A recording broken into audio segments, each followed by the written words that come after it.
یتیمی میں پرورش پائی جناب بلال نے، یتیمی میں. اور پھر 2 بہنیں، ایک والدہ، ایک بھائی. حضرت بلال حبشی کا یہ خاندان مکے میں بکتا بکاتا کسی طرح عبداللہ بن جدعان کے پاس پہنچ گیا. بڑا پکا کافر تھا، بڑا پکا. ذرا اسلام کی روشنی چمکی نہ تھوڑی سی. حضرت ابوبکر صدیق رضی اللہ تعالیٰ عنہ اس رستے سے گزرتے تھے. اس رستے میں حضرت بلال کام کاج کیا کرتے تھے، بڑی محنت، بڑے جفاکش، بڑے ہمت والے. حضرت صدیق اکبر نے ایک دن روک کے کہا، بلال کب تک تو اتنے خداؤں کو پوجتا رہے گا؟ کب تک تو اتنے خداؤں کو پوجے گا، جگہ جگہ ماتھا ٹیکے گا؟ یہ تجھے کبھی غلامی سے آزاد نہیں کریں گے. میں تجھے ایک دروازہ بتلاتا ہوں، اگر تو اس دروازے پہ آئے گا تو وہ تجھے مکے کی گلی سے اٹھا کے کعبے کی چھت پہ کھڑا کر دیں گے. گلی ہے میرے پاس. دامن مصطفیٰ سے جو بھی لپٹا وہ یگانہ ہو گیا، جس کے حضور ہو گئے اس کا زمانہ ہو گیا. حضرت بلال حبشی رضی اللہ تعالیٰ عنہ کو بات بتلائی. سلیم الفطرت آدمی تھے، سنجیدہ آدمی تھے، اچھا مزاج رکھتے تھے، فہم و فراست رکھتے تھے. جناب بلال نے کلمہ پڑھ لیا. کلمہ پڑھ کے نا تو سب لوگوں نے کہا، بہت سارے لوگوں نے اپنا اسلام چھپا کے رکھا ہوا تھا. 2 واقعات ایسے ہوئے کہ حضرت بلال کا اسلام ظاہر ہو گیا. کسی کام سے بت خانے بھیجا عبداللہ ابن جدعان نے. بت خانے گئے تو لگے ہوئے تھے بت، کتار اندر کتار، بتوں کی کتاریں بنی ہوئی تھی. حضرت بلال نے مٹی اٹھائی اور بتوں کے منہ پہ مار کے کہنے لگے، جو اپنا چہرہ صاف نہیں کر سکتے وہ کسی کو نفع نقصان کیا پہنچائیں گے. جو لوگ دیکھ رہے تھے انہوں نے آ کے عبداللہ ابن جدعان کو بتایا، کہا تیرا غلام ہے اور تو بہت بڑا سردار بنتا ہے، تیری عزت خاک میں مل جائے گی. کسی کو پتا چل گیا کہ عبداللہ کا غلام مسلمان ہو گیا.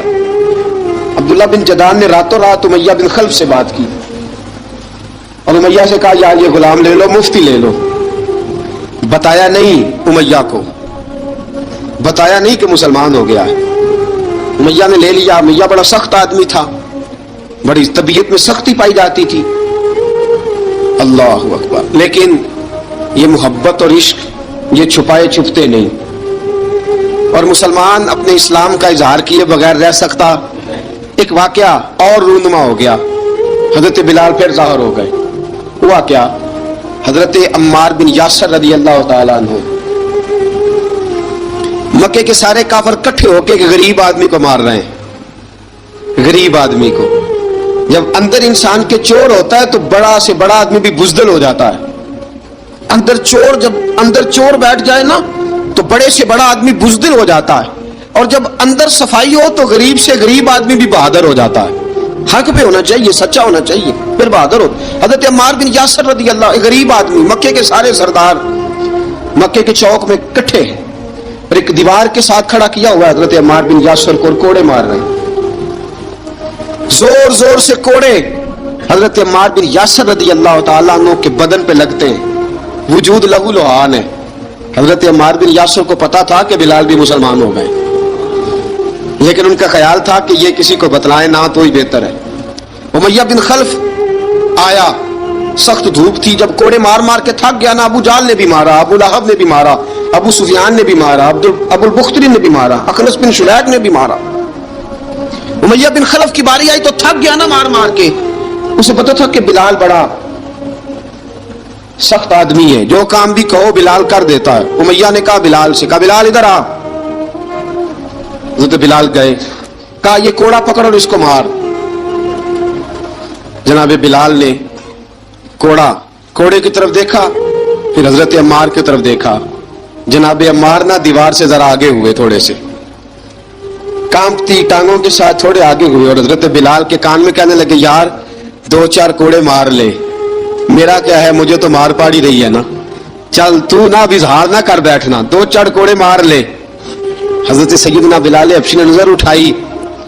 جب پتا ہونا کہ سامنے آگ ہے اس میں کودنا بڑا مشکل کام ہے. جب پتا ہونا سامنے دریا ہے اس میں چھلانگ لگانا بڑا مشکل ہے. موت نظر آ رہی ہو تو اس طرف قدم اٹھتے نہیں. حضرت بلال کو پتا تھا یہ سارے کٹھے ہیں اور مجھے بھی ماریں گے. کوڑا دیا ہے اور اسلام اجازت دیتا ہے رخصت کی. آپ کی گن پٹی پہ کسی شخص نے پسٹل رکھ دیا اور اس نے کہا کہو کہ میں کافر ہوں تو اجازت ہے، کہہ دو، جان بچاؤ۔ اسلام اجازت دیتا ہے، لیکن سیدنا بلال، حضرت بلال رضی اللہ تعالیٰ عنہ، حضرت بلال حبشی رضی اللہ تعالیٰ عنہ نے حضرت عمار بن یاسر نے کہا یار تو 2-4 کوڑے مار لے لیکن اپنا آپ بچا۔ حضرت بلال کہنے لگے ٹھیک ہے، حضرت بلال کہتے ٹھیک ہے میں 2-4 کوڑے مار لیتا ہوں لیکن اپنا آپ بچا لیتا ہوں۔ اب جلدی سے امیہ بن خلف چلایا، کہنے لگا تجھے کہا کوڑا مار، پکڑ کوڑا۔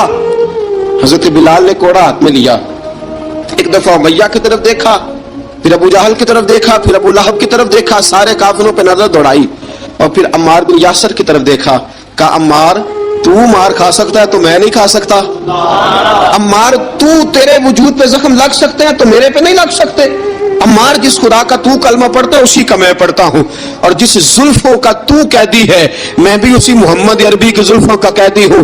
اب دیکھ ذرا مل کے مار کھانے میں کیا مزہ ہے، ذرا دیکھتے ہیں ذرا اکٹھے ہو کے ظلم سہنے میں کیا لطف آتا ہے۔ حضرت سیدنا بلال حبشی نے زور زور سے کوڑا گھمایا، اعلان بغاوت ہونے لگا ہے، بلال آنے لگے ہیں میدان عمل میں، جناب بلال نے زور زور سے کوڑا گھمایا اور گھما کے دور پھینکا، اور امیہ کی طرف دیکھ کے کہنے لگے یہ عمار اکیلا نہیں، اسے تنہا نہ سمجھنا، یہ اکیلا مار نہیں کھائے گا، اشہد ان لا الہ الا اللہ واشہد ان محمدن عبدہ ورسولہ، فرمایا تیاری کر کے نکلو، اب عمار اکیلا مار نہیں کھایا کرے گا، جب عمار مار کھائے گا تو اس کے ساتھ حصہ داری کرنے بلال بھی آیا کرے گا۔ حضرت بلال میدان عمل میں، اب کافروں پہ سناٹا چھا گیا، بلال تیری جرت، تیری یہ ہمت، تو انکار کرے، تیرا یہ چارہ، تیرے منہ سے یہ لفظ نکلے، ان الذین قالوا ربنا اللہ ثم استقاموا تتنزل علیہم الملائکہ الا تخافوا ولا تحزنوا وابشروا بالجنۃ التی کنتم توعدون۔ رب فرماتا ہے تم کہو میں نے اللہ کو مان لیا، رب کو مان کر پھر ڈٹ جانا، تمہاری دنیا مدد کرے نہ کرے اللہ تمہاری مدد کے لیے فرشتوں کا نزول فرما دے گا، لوگ مدد کرے نہ کرے اللہ کے فرشتے تمہاری مدد کریں گے۔ جناب سیدنا بلال نے اعلان کر دیا میں نہیں ماروں گا۔